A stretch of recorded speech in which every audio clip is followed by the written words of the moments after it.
Chance ಇದೆಯೋ ಅಲ್ಲಿ ₹100 ಆಗಲಿ ಸೇವ್ ಮಾಡ್ಕೊಳ್ಳಿ. ಯಾಕೆಂದರೆ ಆ ₹100 ನಿಮಗೆ ನಾಳೆ ದಿವಸ ಲಾಭವಾಗಿ ಕನ್ವರ್ಟ್ ಆಗುತ್ತಕ್ಕಂಥ ಇನ್ನೊಂದು ಇಂಟ್ರೆಸ್ಟಿಂಗ್ ಟಾಪಿಕ್ಕು. ಇಲ್ಲಿ ದುಡ್ಡು ಯಾವ ಥರ ಉಳಿತಾಯ ಮಾಡಿದ್ವಿ ಅಂತ.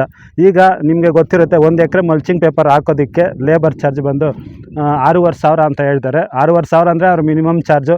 ಆಮೇಲೆ ಅದನ್ನು ಕೇಳಿದ್ದಕ್ಕೆ ನೀವು ಸಾಲು ಬಿಟ್ಟು ಸಾಲು ನಾವು ಮಲ್ಚಿಂಗ್ ಪೇಪರ್ನ ಇಲ್ಲಿ ಗಮನಿಸ್ಬೋದು. ಇಲ್ಲಿ ಮಿಡ್ಲಲ್ಲಿ ಒಂದು ಸಾಲು ಗ್ಯಾಪ್ ಇದೆ ಮತ್ತು ಆ ಕಡೆ ಒಂದು ಲೈನ್ ಮಾತ್ರ ಮಲ್ಚಿಂಗ್ ಪೇಪರ್ ಮಾಡಿದ್ದೀವಿ. ಸಾಲು ಬಿಟ್ಟು ಸಾಲು ಏನಾದ್ರು 50% ಡಿಸ್ಕೌಂಟಲ್ಲಿ ಏನಾದರೂ ಹಾಕ್ಕೊಡ್ತಾರ ಅಂತ ಕೇಳಿದ್ರೆ, ನೀವು 2 ಅಡಿಗೆ ಹಾಕ್ಕೊಟ್ರಿ 10 ಅಡಿಗೆ ಹಾಕ್ಕೊಡ್ರಿ 6,500 ನಮ್ಮ ಚಾರ್ಜು ಅಂತ ಹೇಳಿದ್ರೆ, ಇನ್ನು ಅವರಿಗೆ ಊಟ ಚಾರ್ಜು ಆಮೇಲೆ ಬೈಕಿಗೆ ಪೆಟ್ರೋಲ್ ಚಾರ್ಜ್ ಎಲ್ಲ ಸೇರಿಕೊಂಡ್ರೆ 7-8 ಸಾವಿರ ಆಗಿಬಿಡುತ್ತೆ. ಇದು ಪ್ರೈಮರಿನಲ್ಲಿ ನಮಗೆ ಆಲ್ಮೋಸ್ಟ್ ನಿಮ್ಗೆ ಗೊತ್ತಿರ್ಬೋದು, ನಾವಪ್ಪ ಇಬ್ಬರೇ ಇದನ್ನು ನೋಡಿ ಈ ಕಡೆಯಿಂದ ನೋಡ್ಬೋದು, ಗಮನಿಸ್ಬೋದು. ಸುಮ್ಮನೆ ಡೈಲಿ ಒಂದು 2 ಅವರ್ ಮಾಡಿದ್ವಿ ಅಷ್ಟೇ. 4 ಅವರ್ಸ್ 4 ಅವರ್ ಮಾಡಿದ್ದೀವಿ ಮಲ್ಚಿಂಗ್ ಪೇಪರ್. ಬೆಳಗ್ಗೆ ಹೊತ್ತು ಈಗ ನಿಮ್ಗೆ ಗೊತ್ತಿರೋ ಟೆಂಪ್ರೇಚರ್ ಜಾಸ್ತಿ ಇರೋದ್ರಿಂದ ಬೆಳಗ್ಗೆ ಹೊತ್ತು 2 ಅವರ್ ಮಾತ್ರ ಹಾಕಿದ್ದೀವಿ. ಆಲ್ಮೋಸ್ಟ್ ಇನ್ನು 80% ಮುಗಿದಾಗಿದೆ. ಆ ಕಡೆ ಇನ್ನು ಎಲ್ರಿಗೂ ನಮಸ್ಕಾರ. ಸಾಮಾನ್ಯವಾಗಿ ಯೂಟ್ಯೂಬಲ್ಲಿ ನೀವೆಲ್ಲ ನೋಡಿರ್ತೀರ, ಕೃಷಿ ಅಂದರೆ ಸಾಕು, ಒಂದು ಬೆಳೆನಲ್ಲಿ ಅಷ್ಟು ಲಕ್ಷ ಮಾಡಿದ್ರು ಇಷ್ಟು ಲಕ್ಷ ಮಾಡಿದ್ರು, ಹಂಗೆ ಉಳಿತಾಯ ಮಾಡಿದ್ರು ಹಿಂಗೆ ಉಳಿತಾಯ ಮಾಡಿದ್ರು ಅಂತ ಹೇಳ್ತಾರೆ.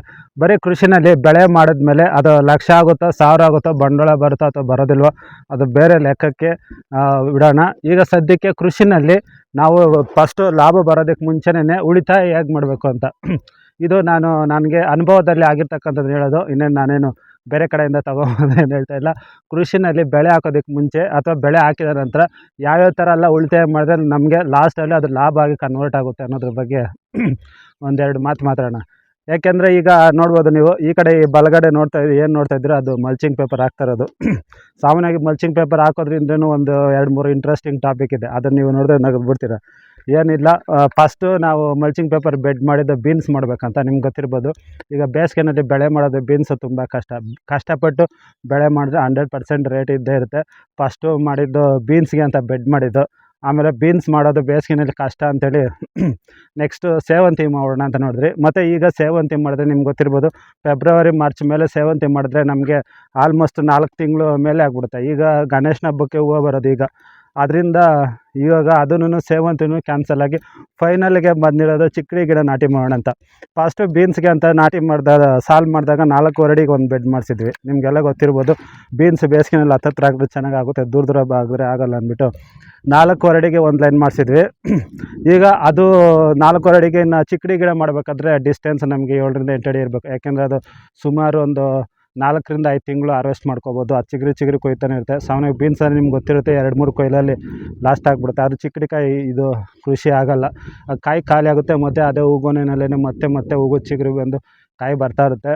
ಆದಾಯನೂ ಅಷ್ಟೇ ಚೆನ್ನಾಗಿರುತ್ತೆ. ಬೀನ್ಸ್ ₹100 ಮೇಲೆ ಹೋದರೆ ನಮಗೆ ಇದು ಆಲ್ಮೋಸ್ಟ್ ₹50-60 ಸಿಗುತ್ತೆ. ಖರ್ಚು ಕಡಿಮೆ, ಔಷಧಿಗಳು ಕಡಿಮೆ, ಗೊಬ್ಬರ ಕಡಿಮೆ, ಮತ್ತು ಎಲ್ಲನೂ ಕಡಿಮೆ ಅಂಥೇಳಿ ಈಸಿಯಾಗಿ ಮಾಡ್ಬೋದು ಚಿಕ್ಕಡಿಕಾಯಿ ಗಿಡ ಅಂತ. ಅದಕ್ಕೆ ರೆಡಿ ಮಾಡಿದ್ವಿ ಚಿಕ್ಕಡಿ ಗಿಡಕ್ಕೆ. ಆದರೆ ಇಲ್ಲಿ ಬರ್ತಕ್ಕಂಥ ಇನ್ನೊಂದು ಇಂಟ್ರೆಸ್ಟಿಂಗ್ ಟಾಪಿಕ್ಕು, ಇಲ್ಲಿ ದುಡ್ಡು ಯಾವ ಥರ ಉಳಿತಾಯ ಮಾಡಿದ್ವಿ ಅಂತ. ಈಗ ನಿಮಗೆ ಗೊತ್ತಿರುತ್ತೆ, 1 ಎಕರೆ ಮಲ್ಚಿಂಗ್ ಪೇಪರ್ ಹಾಕೋದಕ್ಕೆ ಲೇಬರ್ ಚಾರ್ಜ್ ಬಂದು 6,500 ಅಂತ ಹೇಳ್ತಾರೆ. 6,500 ಅಂದರೆ ಅವ್ರ ಮಿನಿಮಮ್ ಚಾರ್ಜು. ಆಮೇಲೆ ಅದನ್ನು ಕೇಳಿದ್ದಕ್ಕೆ, ನೀವು ಸಾಲು ಬಿಟ್ಟು ಸಾಲು ನಾವು ಮಲ್ಚಿಂಗ್ ಪೇಪರ್ನ ಇಲ್ಲಿ ಗಮನಿಸ್ಬೋದು. ಇಲ್ಲಿ ಮಿಡ್ಲಲ್ಲಿ ಒಂದು ಸಾಲು ಗ್ಯಾಪ್ ಇದೆ ಮತ್ತು ಆ ಕಡೆ ಒಂದು ಲೈನ್ ಮಾತ್ರ ಮಲ್ಚಿಂಗ್ ಪೇಪರ್ ಮಾಡಿದ್ದೀವಿ.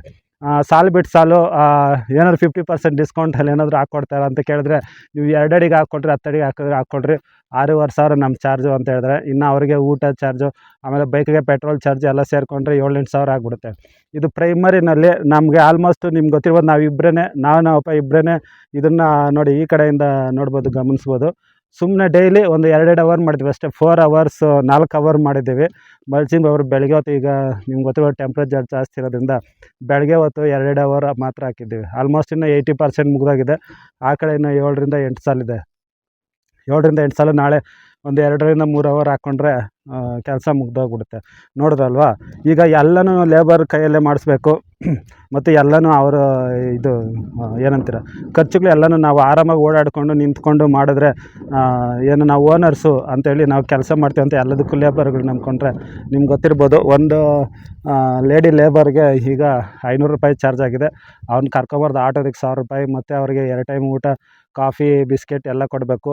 ಈ ರೀತಿ ನಾವು ಎಲ್ಲನೂ ಲೇಬರ್ ಕೈಗಳೇ ಮಾಡಿಸ್ಕೊಂಡು ಹೋದರೆ ಲಾಸ್ಟಲ್ಲಿ ಉಳಿತಾಯ ಆಗೋದು ಅಷ್ಟಕ್ಕಷ್ಟೇ ಅಂತಲೇ ಹೇಳ್ಬೋದು. ತಲೆ ಮೇಲೆ ಯಾಕೆ ಬರುತ್ತೆ ಅಂದರೆ ಇದೇ ರೀತಿಯಿಂದನೇ ಕಾರಣ ತಲೆ ಮೇಲೆ ಬರುತ್ತೆ. ಈಗ ನಾವು ಲೇಬರ್ ಚಾರ್ಜ್ ಅದೇ ₹7,000 7-8,000 ಫಸ್ಟ್ ಪ್ರೈಮರಿನಲ್ಲಿ ₹7-8,000 ಉಳಿತಾಯ್ತಲ್ವ. ಈ ಲಾಸ್ಟಲ್ಲಿ ನಮಗೆ ಈಗ ಇನ್ವೆಸ್ಟ್ ಮಾಡಿರೋ ತಪ್ಪಿಸೋದು ಲಾಸ್ಟಲ್ಲಿ ನಮಗೆ ಲಾಭ ಆಗಿ ಕನ್ವರ್ಟ್ ಆಗಿಲ್ಲ ಅಂದ್ರೂ ಸಹ ₹7-8,000 ನಮಗೆ ಲಾಸ್ ಆಗದೆ ಇರೋ ಥರನೂ ತಡೆಯುತ್ತೆ. ಅಲ್ವಾ. ಇದು ಮೇಯ್ನ್ ಪಾಯಿಂಟು. ಈ ರೀತಿ ಸಣ್ಣ ಸಣ್ಣ ವಿಚಾರಗಳನ್ನು ರೈತರು ಆದಷ್ಟು ಗಮನಿಸ್ಕೋಬೇಕು. ಕೃಷಿನಲ್ಲಿ ಉಳಿತಾಯ ಮಾಡಬೇಕಾದ್ರೆ ಎಲ್ಲ ಕಡೆನೂ ಉಳಿತಾಯ ಮಾಡಬೇಕು ಅಂತ ಏನಿಲ್ಲ. ನೀವು ನಮ್ಮನ್ನು ಕಂಜೂಸು ಅಂದ್ರೂ ಪರವಾಗಿಲ್ಲ, ಈ ಕಂಜೂಸ್ತನ ಮಾಡೋದ್ರಿಂದ ಕೃಷಿನಲ್ಲಿ 100% ಲಾಭ ಅನ್ನೋದು ಏನಿದೆ ಅದನ್ನು ಕಾಣ್ಬೋದು. ನಾವು ಧಾರಾಳವಾಗಿ ಖರ್ಚು ಮಾಡ್ತಾ ಹೋದರೆ ಲಾಸ್ಟಲ್ಲಿ ನಮ್ಮ ತಲೆ ಮೇಲೆ ತಣ್ಣೀರು ಬಟ್ಟೆನೇ ಬರುತ್ತೆ. ಇನ್ನು ನಿಮಗೆ ಗೊತ್ತಿರಲಿ, ಈ ಕಡೆ ಈಗ ಸದ್ಯಕ್ಕೆ 2 ಅಡಿಯಿಂದ 3 ಅಡಿಗೆ ಒಂದೊಂದು ಹತ್ರ ಮಣ್ಣು ಹಿಡಿದುಕೊಡ್ತಾಯಿದೆ ಮಲ್ಚಿಂಗ್ ಪೇಪರಿಗೆ. ಈಗ ಸದ್ಯಕ್ಕೆ ಅರ್ಜೆಂಟಾಗಿ ಬೆಳೆ ಹಾಕ್ಬೋದು ಅಂತ. ಅರ್ಜೆಂಟಾಗಿ ಬೆಳೆ ಹಾಕೋದಕ್ಕೇನು ತೊಂದರೆ ಇಲ್ಲ, ಯಾಕಂದರೆ ಲೇಟ್ ಆಗಿಬಿಡುತ್ತೆ ಅಂತ. ಆಮೇಲೆ ಫ್ರೀ ಟೈಮಲ್ಲಿ ಇದ್ದಾಗ ಬೇಕಿದ್ದರೆ ಗ್ಯಾಪ್ ಬಿಟ್ಟಿದ್ದೀವಲ್ಲ ಅದನ್ನು ಮಣ್ಣಾಕಿ ಫಿಲ್ ಮಾಡ್ಕೋಬೋದು, ಇಲ್ಲ ಹಾಗೇ ಬೆಳೆನೂ ಮಾಡ್ಕೋಬೋದು. ಗಾಳಿ ಮಳೆ ಏನಾದರೂ ಹೆಚ್ಚಾಗಿ ಬಂದರೆ ಅದನ್ನು ಮಳೆ ಬಂದಾಗ ಗಾಳಿ ಬೀಸಿದ್ರೆ ಆ ಪೇಪರ್ ಎತ್ತೋ ಚಾನ್ಸ್ ಇರುತ್ತೆ. ಆದ್ದರಿಂದ ನಿಧಾನಕ್ಕೆ ಕೆಲಸ ಮಾಡ್ಕೋಬೋದು. ಸದ್ಯಕ್ಕಂತೂ ಬೆಳೆ ಹಾಕೋದಕ್ಕೆ ಯಾವುದೇ ತೊಂದರೆ ಇಲ್ಲ. ಇನ್ನು ಇಷ್ಟರ ಮಟ್ಟಿಗೆ. ಇನ್ನು ಚಿಕ್ಕಡಿಕಾಯಿ ಬೀಜದ ವಿಚಾರ ಬಂದರೆ, ಚಿಕ್ಕಡಿ ಕೃಷಿ ಬಂದರೆ ನಿಮಗೆಲ್ಲ ಗೊತ್ತಿರೋ ಒಂದು ಎಕರೆಗೆ ಸುಮಾರು ಒಂದು 2 kg ಬೀಜ ಸಾಕಾಗುತ್ತೆ. 2 kg ಬೀಜ ಆದರೆ ನೀವು ಪಾಕೆಟ್ ಹೈಬ್ರಿಡ್ ಗಿಡ ನಾಟಿ ಮಾಡೋದಕ್ಕಿಂತ ಈಸಿಯಾಗಿ ರೈತರ ಹತ್ರನೇ ತೊಗೋಬೋದು. ರೈತರ ಹತ್ರ 1 kgಗೆ 700ರಿಂದ 800 ರೂಪಾಯಿ ಕೊಡ್ತಾರೆ ಬೀಜ. 1 ಎಕರೆಗೆ 1,500 ರೂಪಾಯಲ್ಲಿ ನಮಗೆ ಬಿತ್ತನೆ ಬೀಜ ಸಾಕಾಗ್ಬಿಡುತ್ತೆ. ಇನ್ನು ಮಲ್ಚಿಂಗ್ ಪೇಪರ್ ಗಮನಿಸಿ, ಇಲ್ಲಿ ಮಲ್ಚಿಂಗ್ ಪೇಪರ್ ಸುಮಾರು 4 ಅಡಿ ಪೇಪರ್ ಹಾಕಬೇಕಾಗಿದ್ದು, ಆದರೆ 1 ಮೀಟ್ರದ್ದು 3 ಅಡಿದು ಪೇಪರ್ ಹಾಕಿದ್ದೀವಿ. ಕಾರಣ ಅಂದರೆ ಅದು ಸ್ವಲ್ಪ ಸಾಲದೆ ಬರ್ತಾಯಿದೆ. ಸಾಲದೆ ಬರೋದಕ್ಕೆ ಕಾರಣವೂ ಇದೆ. ಅದು ಸುಮಾರು ಒಂದು 15ರಿಂದ 20 ವರ್ಷ ಮೇಲೆ ಆಗ್ಬಿಟ್ಟಿತ್ತು. ಆವಾಗ ಹಾಕೊಂಬಂದಿದ್ದು ಪೇಪರ್, ಅದು 3 ಅಡಿದು ಏನಕ್ಕೂ ಆಗೋದಿಲ್ಲ ಅಂದ್ಬಿಟ್ಟು ಹಾಗೆ ಮೂಲೆಯಲ್ಲಿ ಬಿಸಾಕಿದ್ವಿ. ಅದನ್ನ ಎತ್ಕೊಂಬಂದು ಹಾಕಿರೋದ್ರಿಂದ ಅದರಲ್ಲೂ ನಮಗೆ 7-8 ಸಾವಿರ ರೂಪಾಯಿ ಉಳಿತಾಯ ಆಗಿದೆ ಅಂತಲೇ ಹೇಳ್ಬೋದು. ಈ ರೀತಿ ಮಲ್ಚಿಂಗ್ ಪೇಪರಲ್ಲೂ ಉಳಿತಾಯ ಆಯಿತು, ಅದನ್ನು ಹಾಕೋದ್ರಲ್ಲೂ ಉಳಿತಾಯ ಆಯಿತು. ಹೆಚ್ಚು ಕಡೆಗೆ ನಮಗೆ 10ರಿಂದ 12 ಸಾವಿರ ರೂಪಾಯಿ ಉಳಿತಾಯ ಆಯಿತು. ನೋಡಿದ್ರೆ ಈ ರೀತಿ ಮಾಡ್ತಾಯಿರಿ. ಅಂದರೆ ಎಲ್ಲದರಲ್ಲೂ ಕೃಷಿನಲ್ಲಿ ಉಳಿಸೋಕ್ಕಾಗಲ್ಲ. ಎಲ್ಲಿ ಉಳಿಸೋದಕ್ಕೆ ಚಾನ್ಸ್ ಇದೆಯೋ ಅಲ್ಲಿ 100 ರೂಪಾಯಿ ಆಗಲಿ ಸೇವ್ ಮಾಡ್ಕೊಳ್ಳಿ. ಯಾಕೆಂದರೆ ಆ 100 ರೂಪಾಯಿ ನಿಮಗೆ ನಾಳೆ ದಿವಸ ಲಾಭವಾಗಿ ಕನ್ವರ್ಟ್ ಆಗುತ್ತೆ ಅಂತ ಹೇಳ್ಬೋದು. ಇನ್ನು ಹಾಗೆ ಈಗ ಟೆಂಪ್ರೇಚರ್ ರೈಸ್ ಆಗ್ತಿರೋದ್ರಿಂದ ಬೆಳೆಗಳು ಅಷ್ಟೇ ಮಾಡೋದು ತುಂಬ ಕಷ್ಟನೇ ಇರುತ್ತೆ. ಕಷ್ಟಪಟ್ಟು ಬೆಳೆ ಮಾಡಿದವ್ರಿಗೆ ದುಡ್ಡಾಗುತ್ತೆ. ಬೀನ್ಸ್ ಬೇಕಾಗಿದ್ದರೆ ಈಗ ಎಷ್ಟು ಬೇಕಾದರೂ ಕೃಷಿ ಮಾಡ್ಬೋದು. ಕಾರಣ ಏನಂದರೆ ಯುಗಾದಿ ಹಬ್ಬ ಆದಮೇಲೆ ಟೆಂಪ್ರೇಚರ್ ಬೇರೆ ಈ ಬಾರಿ 40 ಡಿಗ್ರಿಗೆ ಮೇಲೆ ಹೋಗುತ್ತೆ ಅಂತ ಹೇಳ್ತಾಯಿದ್ರೆ. ಹೋಗುತ್ತಾ ಇಲ್ಲೋ ಗೊತ್ತಿಲ್ಲ, ಎಕ್ಸ್ಪೆಕ್ಟೇಷನ್ನು 40 ಡಿಗ್ರಿ ಮೇಲೆ ದಾಟುತ್ತೆ. ಅದರಲ್ಲಿ ನಾರ್ತ್ ಕರ್ನಾಟಕದಲ್ಲಿ ಇನ್ನೂ ತುಂಬ ರೈಸ್ ಆಗುತ್ತೆ ಅಂತ ಹೇಳ್ತಾಯಿದ್ದಾರೆ. ಈ ಟೆಂಪ್ರೇಚರ್ ಒಂದು ರೈಸ್ ಆದಾಗ ಏನಾಗುತ್ತೆ, ಬೀನ್ಸ್ಗೆ ಅನ್ನೋದು ತುಂಬ ಒಳ್ಳೆ ಮಾರ್ಕೆಟ್ ಸೃಷ್ಟಿ ಆಗುತ್ತೆ. ಲಾಸ್ಟ್ ಟೈಮು ಟೆಂಪ್ರೇಚರ್ ನಿಮಗೆಲ್ಲ ಗೊತ್ತಿರ್ಬೋದು, ಅಷ್ಟೊಂದು ಟೆಂಪ್ರೇಚರ್ ರೈಸ್ ಆಗಿಲ್ಲ. ಆದ್ದರಿಂದ 100 ರೂಪಾಯಿ 120 ರೂಪಾಯಿಗೆ ಲಾಸ್ಟ್ ಆಗಿಬಿಡ್ತು. ಆದರೆ ಅದ್ರ ಹಿಂದಿನ ವರ್ಷ ನಿಮಗೆ ಗೊತ್ತಿರಲಿ 230 240 ರೂಪಾಯಿವರೆಗೂ ಬೀನ್ಸ್ ಹೋಗಿತ್ತು ಪ್ರೈಸು. ಈ ರೀತಿ ಈ ಸಲವೂ ಆ ರೇಟ್ 200 ರೂಪಾಯಿ ಕ್ರಾಸ್ ಆಗ್ಬೋದು ಅಂತ ಅನಿಸಿಕೆ ಇದೆ. ಯುಗಾದಿ ಹಬ್ಬ ಆದಮೇಲೆ ಅಂದರೆ ಏಪ್ರಿಲ್ ಮೇನಲ್ಲಿ ಒಳ್ಳೆ ಕಾಯಿ ಬಂದರೆ ನಿಮಗೆ ಒಳ್ಳೆ ಬೆಲೆ ಅಂತೂ ಸಿಕ್ಕೇ ಸಿಗುತ್ತೆ. ಯಾಕೆಂದರೆ ಈಗ ನೀರುಗಳು ಚೆನ್ನಾಗಿರೋರು ಮಾಡೋಕ್ಕಾಗೋದು, ಕಡಿಮೆ ನೀರುಗಳು ಇರ್ತಕ್ಕಂಥವ್ರು ಬೀನ್ಸ್ ಕೃಷಿ ಮಾಡೋದು ಕಷ್ಟನೇ. ಅದರಲ್ಲಿ ಮೇಲ್ಗಡೆ ಸ್ಪ್ರಿಂಕ್ಲರ್ಗಳು ಸಹ ಮಾಡ್ತಾಯಿದ್ದಾರೆ ಫಾರ್ಮರ್ಸು. ನೀರುಗಳು ಯಥೇಚ್ಛವಾಗಿರೋರು ಟೆಂಪರೇಚರ್ ಜಾಸ್ತಿ ಇದ್ದಾಗ ಆ ಸ್ಪ್ರಿಂಕ್ಲರ್ ಮುಖಾಂತರ ನೀರನ್ನು ಬಿಡ್ತಾರೆ, ಡ್ರಿಪ್ಪಲ್ಲೂ ನೀರು ಬಿಡ್ತಾರೆ.